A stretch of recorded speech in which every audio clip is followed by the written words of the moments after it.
ವೀಕ್ಷಕರೇ, RJ32 ಕನ್ನಡ ಟಿವಿಗೆ ಸ್ವಾಗತ. ನಾನು ಸುಷ್ಮಾ. ಇದೀಗ ಸುದ್ದಿಗಳು.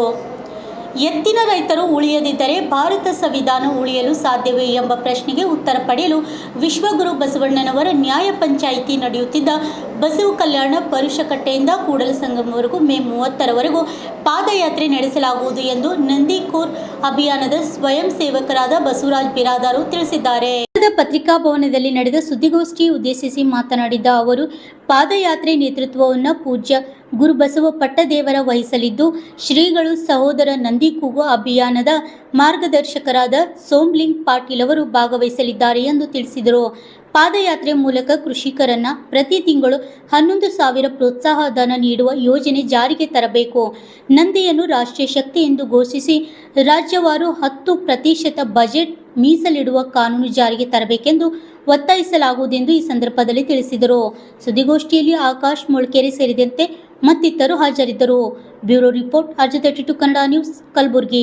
ನಂದಿ ಸಂಪತ್ತಿನ ಮೇಲೆ ಭಾರತ ದೇಶ, ಅದೇ ರೀತಿ ವಿಶ್ವದ ಭವಿಷ್ಯ ನಿಂತಿದೆ ಅನ್ನುವಂಥ ಒಂದು ವಿಚಾರ ನಮಗೆ ತಿಳಿದಂತಹ ಕಾರಣಕ್ಕಾಗಿ ಪ್ರತಿ ಗ್ರಾಮಗಳಲ್ಲಿ ಈ ಜೋಡೆತ್ತಿನ ಕೃಷಿಕರ ಸಂಖ್ಯೆ ಹೆಚ್ಚಿಗೆ ಆಗಬೇಕು ಅನ್ನುವಂಥ ಉದ್ದೇಶದಿಂದ ಸಾಕಷ್ಟು ಜನಜಾಗೃತಿ ಕಾರ್ಯಕ್ರಮಗಳನ್ನು ನಾವು ಹಮ್ಮಿಕೊಳ್ತಾ ಬಂದು ನಾವು ಇದೇ ಬಸವ ಜಯಂತಿ ದಿನದಿಂದ 11 ದಿನಗಳ ಕಾಲ ಬಸವ ಕಲ್ಯಾಣದ ಸುತ್ತಮುತ್ತಲಿರುವಂಥ 11 ಗ್ರಾಮಗಳ ಜೋಡೆತ್ತಿನ ಕೃಷಿಕರ ಪಾದ ಪೂಜೆಯನ್ನು ಮಾಡಿ ಮುಂದೆ ನಾವು ಬಸವ ಕಲ್ಯಾಣದಿಂದ ಕೂಡಲಸಂಗಮದವರೆಗೆ ಪಾದಯಾತ್ರೆಯನ್ನು ನಾವು ಮಾಡ್ತಾ ಇದ್ದೀವಿ.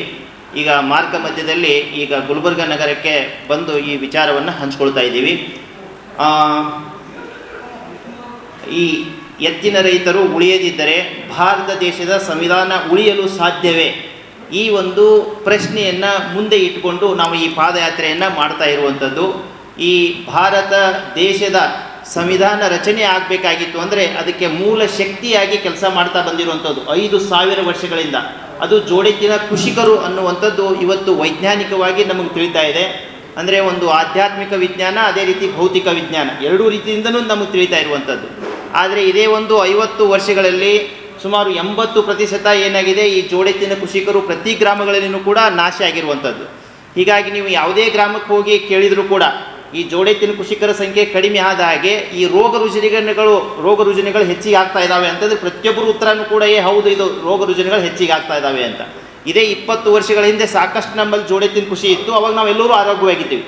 ಹಾಗಾಗಿ ಇವತ್ತು ನಮ್ಮ ಭವಿಷ್ಯದ ಪ್ರಶ್ನೆ ಬಂದಿರೋದು, ಅದೇ ರೀತಿ ನಮ್ಮ ದೇಶದ ಒಂದು ಸಂವಿಧಾನದ ಭವಿಷ್ಯನೂ ಕೂಡ ಏನಪ್ಪ ಅಂತಂದರೆ ಈ ಜೋಡೆತ್ತಿನ ಕೃಷಿಕರ ಮೇಲೇ ನಿಂತಿದೆ ಅನ್ನುವಂಥದ್ದು ನಮಗೆ ಸ್ಪಷ್ಟವಾಗಿ ಕಾಣ್ತಾ ಇರೋದು. ಹಾಗಾಗಿ ಯಾವುದೇ ದೇಶದ ಒಂದು ಸಂವಿಧಾನ ರಚನೆ ಆಗಬೇಕು, ಅದು ಪ್ರಜಾಪ್ರಭುತ್ವ ವ್ಯವಸ್ಥೆ ಸಂವಿಧಾನ ರಚನೆ ಆಗಬೇಕಾಗಿತ್ತು, ಒಂದು ಮೂಲ ಶಕ್ತಿ ಕೆಲಸ ಮಾಡಿರ್ತದೆ ಅನ್ನುವಂಥದ್ದು.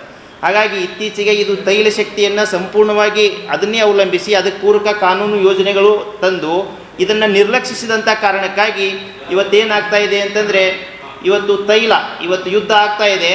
ಯುದ್ಧದಿಂದ ಏನಾದರೂ ತೈಲ ಬರೋದು ನಿಂತು ಅಂತಂದ್ರೆ ತಿಳ್ಕೊಳ್ರಿ, ಅವಾಗ ಏನಾಗ್ಬೋದು ಅನ್ನುವಂಥದ್ದು.